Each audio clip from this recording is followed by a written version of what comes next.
Et salut à tous, c'est Amnez, j'espère que vous allez bien. Moi pour ma part, ça va nickel. Donc aujourd'hui, on va faire un suivi de diapose. Donc ce sera le suivi du mois de janvier. Donc on va commencer direct avec les Messor Capitatus. Donc là on peut voir l'ADC, il est bien rempli, elles sont bien actives. Pourtant on est à 12 degrés. Je vous montrerai ça juste après. Donc là vous voyez, elles squattent tout le temps l'abreuvoir, ça... elles en ont besoin après, c'est normal. Donc comme vous voyez là, on est même à 13 degrés même. Et 6 dehors. Donc elles sont quand même bien actives pour 13 degrés. Comme vous pouvez voir, elles sont tous en activité. Donc cette espèce, j'espère qu'elle va très bien se développer cette année.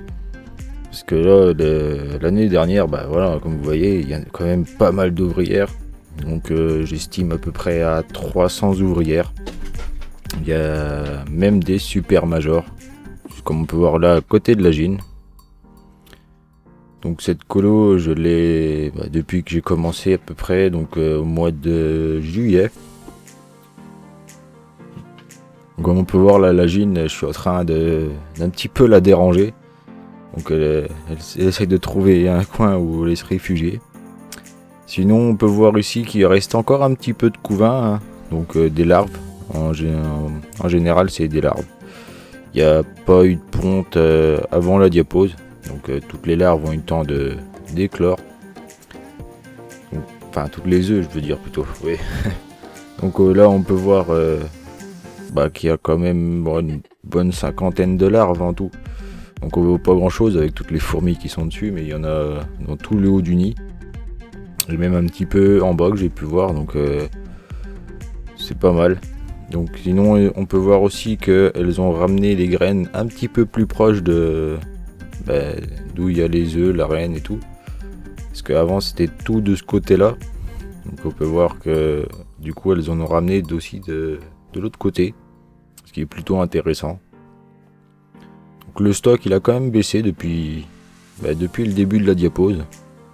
Donc là il en reste encore, là on est début janvier, donc je vais les laisser jusqu'à fin février.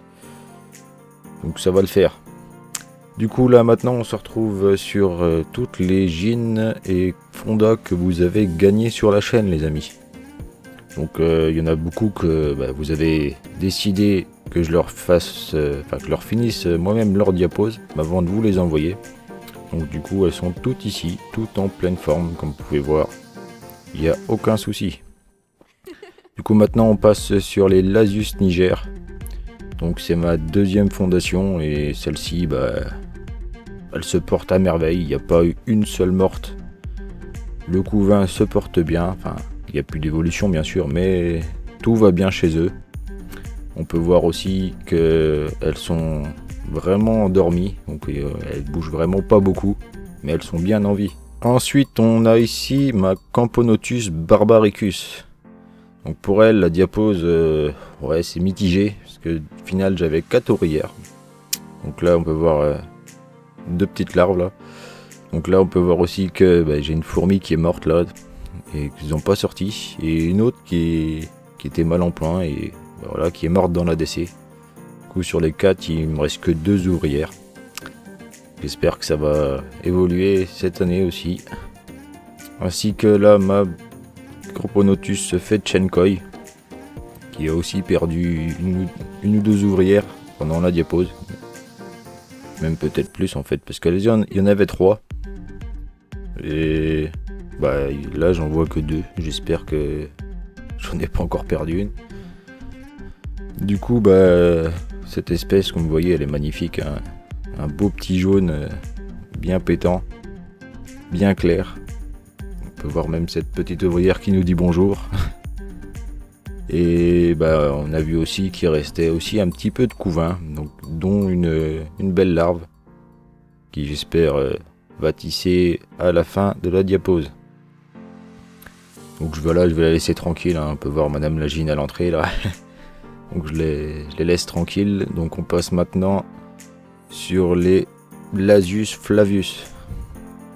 Donc c'est une belle espèce aussi que j'ai reçue il n'y a pas longtemps, avec 3 gines. Donc j'en suis J'en suis plutôt content, j'espère que ça va continuer d'évoluer comme ça et que les gîtes vont rester en vie bien sûr.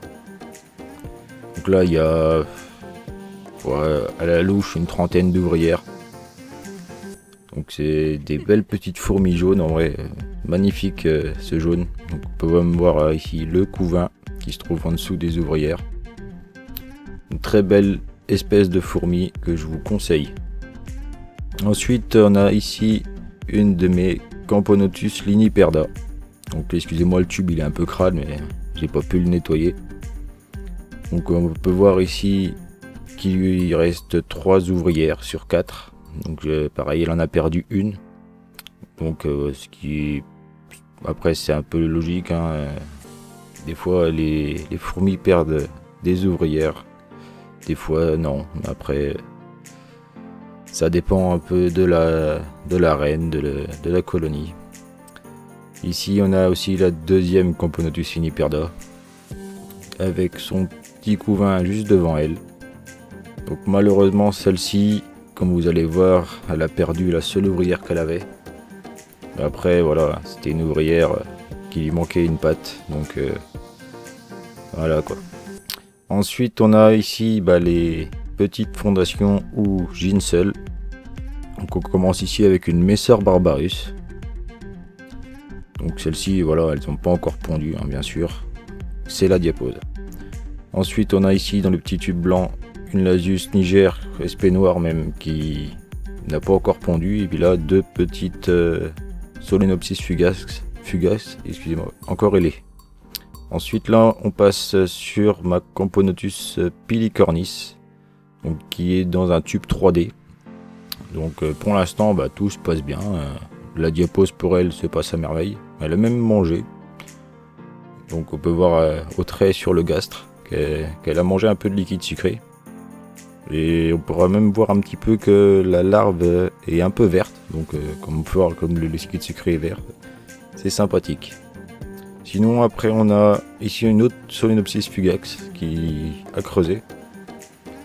Et on passe sur ma Crématogaster scutellaris, donc un ginsel encore et qu'elle n'a pas encore pondu, ramassé en septembre il me semble.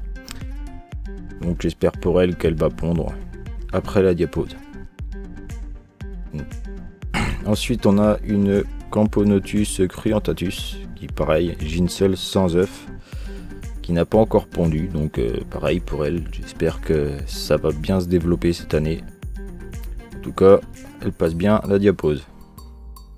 Ensuite on a ici une que j'aime bien aussi, c'est une Lasius emarginatus qui est encore ailée. Donc regardez-moi ce beau jaune, elle est vachement belle, moi je trouve elle est sublime. Donc j'espère qu'elle est fécondée pour pouvoir voir les ouvrières.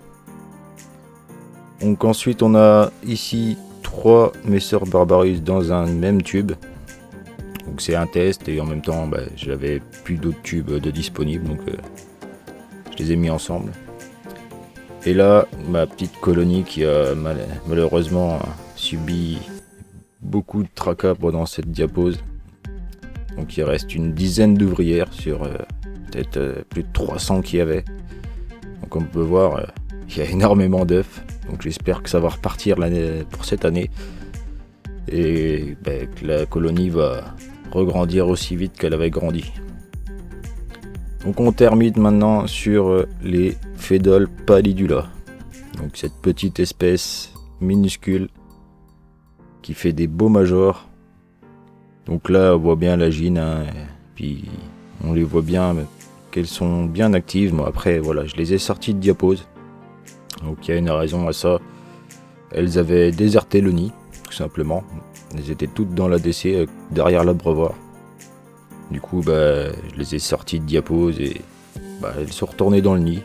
Donc j'ai essayé de les remettre en tube, mais bon, elles ont préféré retourner dans le nid plutôt que le tube.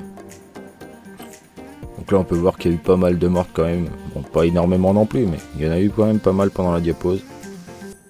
Mais ça va. Après ce que j'ai remarqué c'est qu'il n'y a plus aucun couvain, mais beaucoup plus de fourmis qu'avant. Donc à mon avis cette diapose qui n'était pas super fraîche. Les ouvrières sont nées pendant cette diapose. Ce qui est un peu bizarre, mais bon. C'est tout, hein, on va faire avec. Donc voilà, moi je vais vous laisser après ça. Donc là, j'ai remarqué qu'il y avait énormément d'ouvrières en dessous du bout de bois. Et j'avais bien raison, il y avait même plus que ça. Il y avait aussi Madame Lagine qui était en dessous. Donc je vais essayer de les faire sortir un peu avec un coton. Et il y avait au moins plus de la moitié de la colo là-dessous. Mais bon, ça va, vous allez voir après. J'ai réussi à faire retourner Lagine dans le nid.